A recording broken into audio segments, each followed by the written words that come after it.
ആലപ്പുഴയിലെ ഹൈബ്രിഡ് കഞ്ചാവ് കേസിൽ സിനിമാ നടന്മാരായ ശ്രീനാഥ് ഭാസിയെയും ഷൈൻ ടോം ചാക്കോയെയും കൊച്ചിയിലെ മോഡൽ സൗമ്യയെയും ഇന്ന് ചോദ്യം ചെയ്യും. രാവിലെ 10 മണിക്ക് ആലപ്പുഴയിൽ എക്സൈസ് ഓഫീസിൽ ഹാജരാകാനാണ് ഇവർക്കുള്ള നിർദ്ദേശം. കണ്ടെത്തിയ തെളിവുകളുടെ അടിസ്ഥാനത്തിൽ പ്രത്യേക ചോദ്യാവലി തയ്യാറാക്കിയാണ് ചോദ്യം ചെയ്യൽ. വിവരങ്ങളുമായി ആലപ്പുഴയിൽ നിന്ന് മനീഷ് മഹിപാലാണ് ചേരുന്നത്. Manish, good morning. ഈ ഒരു ഹൈബ്രിഡ് കഞ്ചാവ് കേസിൽ പ്രതിയും വിവിധ സിനിമാ മേഖലയിലുള്ളവരും മറ്റു മേഖലകളിലുള്ളവരുമായിട്ടൊക്കെ ഇവർക്ക് ബന്ധങ്ങളുണ്ട്, സാമ്പത്തിക ഇടപാടുകളുണ്ട്. ആ സാമ്പത്തിക ഇടപാടുകളുമായി ബന്ധപ്പെട്ട ചില തെളിവുകൾ പോലീസിന് ലഭിച്ചിട്ടുണ്ട്. അപ്പോൾ അന്വേഷണ സംഘത്തിന്റെ കയ്യിൽ ചില ആയുധങ്ങളുണ്ട്. അതിനെ ബേസ് ചെയ്ത് ചില ചോദ്യാവലി അതായിരിക്കുമല്ലോ ഇന്ന് 10 മണിക്ക് ഇവരോട് ചോദിക്കാൻ പോകുന്നത്. അതെ ക്രിസ്റ്റീന, ഇത്രയും ദിവസം ഈ രീതിയിൽ ഇവരെ വിളിച്ചു വരുത്തി ചോദ്യം ചെയ്യാൻ തന്നെ താമസിച്ചത് എക്സൈസ് ഒരു ഭാഗത്ത് ഇവരെ സംബന്ധിച്ച് അന്വേഷണം നടക്കുന്ന അതേ ഘട്ടത്തിൽ തന്നെ ശാസ്ത്രീയ തെളിവ് ശേഖരണം നടത്തിക്കൊണ്ടുവരികയായിരുന്നു. ഇവരുടെ ഫോൺ, ഒപ്പം തന്നെ ഇവരുമായി ബന്ധപ്പെട്ട ആളുകളുടെ മൊഴി എറണാകുളത്തടക്കം ചെന്ന് ഈ തെളിവെടുപ്പ് സമയത്ത് എത്തിച്ച സമയത്തൊക്കെ തന്നെ മൊഴി രേഖപ്പെടുത്തിയിരുന്നു. അങ്ങനെ ഈ അവസാന സമയത്ത് നടന്മാരുമായി ഈ ഷൈൻ ടോം ചാക്കോ, ശ്രീനാഥ് ഭാസി എന്നിവരുമായിട്ടുള്ള ഇടപാടുകൾ അവസാന സമയത്ത് മാത്രം നടത്തിയതാണ്. അങ്ങനെ 8 വർഷത്തോളം സിനിമാ മേഖലയിൽ വലിയ ബന്ധമുള്ള ആളാണ് നിലവിൽ ഈ കേസിൽ പിടിയിലായിട്ടുള്ള തസ്ലിമ സുൽത്താൻ. അങ്ങനെയാണെങ്കിൽ ഇവർ ഈ ആലപ്പുഴയിലേക്ക് 3 കിലോ ഈ ഹൈബ്രിഡ് കഞ്ചാവ് കൊണ്ടുവന്നത് ആർക്ക് വേണ്ടി എന്നുള്ളതിന് ഇപ്പോഴും ഉത്തരം എക്സൈസിന് ലഭിച്ചിട്ടില്ല. അത് ഇപ്പോൾ ചിത്രത്തിലില്ലാത്ത മറ്റൊരു പ്രമുഖ നടന് വേണ്ടിയിട്ടാണ് ഈ 3 കിലോ കഞ്ചാവ് കൊണ്ടുവന്നതെന്നടക്കമുള്ള മൊഴി ഇവർ പറഞ്ഞതായിട്ടുള്ള ചില സൂചനകൾ ലഭ്യമായിട്ടുണ്ട്. പക്ഷേ എക്സൈസ് ഇത് പൂർണ്ണ തോതിൽ വിശ്വാസത്തിൽ എടുത്തിട്ടില്ല.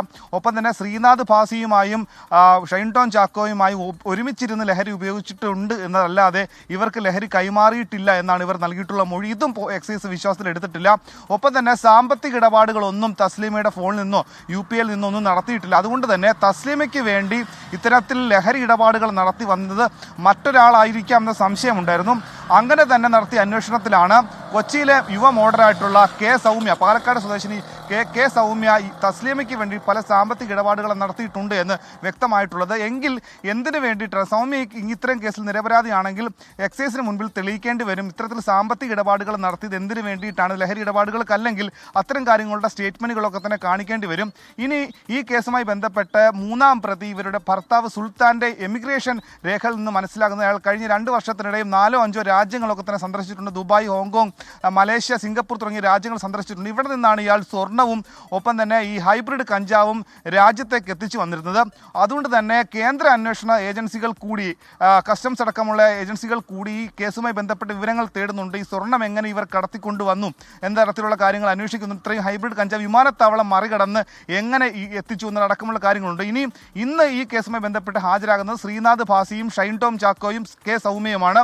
നാളെ ഹാജരാകേണ്ടത് ഈ കേസിൽ ഈ തസ്ലീമുമായി സാമ്പത്തിക ഇടപാടുകൾ നടത്തിയിട്ടുള്ള 2 പേരാണ്. അത് മുൻ ബിഗ് ബോസ് താരം ജിൻഡോ, മറ്റൊന്ന് സിനിമാ മേഖലയിലെ ഒരു നിർമ്മാണ സഹായമായിട്ടുള്ള ജോഷി. ഇവരോട് നാളെ ഹാജരാകാനാണ് പറഞ്ഞിട്ടുള്ളത്. ഇനി അഥവാ ഇന്നും ഈ 3 പേരും ഹാജരായിട്ടില്ലെങ്കിൽ എന്തൊക്കെ നടപടികൾ എടുക്കണമെന്നുള്ള കാര്യം അടക്കം എക്സൈസിന് മുൻപിലുണ്ട്. ഈ കേസ് സംസ്ഥാന സർക്കാർ വളരെ ഗൗരവത്തോടെ കാണുന്നുണ്ട്. കാരണം ഇതൊരു ചെറിയ കേസ് മാത്രമല്ല, ഇത്രയും അധികം കഞ്ചാവ് പിടികൂടിയത് മാത്രമല്ല, ഈ കേസ് സംബന്ധിച്ച് ആർക്ക് വേണ്ടിയിട്ടാണ് കഞ്ചാവ് കൊണ്ടുവന്ന അടക്കമുള്ള കാര്യങ്ങൾ ഈ പ്രതികൾ എന്തുകൊണ്ടും മറച്ചു വെക്കുന്നു. അവരുടെ സ്വന്തം സുരക്ഷ പോലും മറന്നുകൊണ്ട് ഈ 3 കിലോ കഞ്ചാവ് നിരവധി ചോദ്യങ്ങൾക്ക് ഉത്തരം ലഭിക്കേണ്ടതുണ്ട്. എന്തായാലും കൂടുതൽ വിവരങ്ങളുമായി മനീഷ് ചേരും. 10 മണിക്കാണ് ചോദ്യം ചെയ്യല്. ആ കൂടുതൽ വിവരങ്ങൾ പ്രേക്ഷകരിലേക്ക് എത്രയും പെട്ടെന്ന് തന്നെ എത്തിക്കുന്നതായിരിക്കും.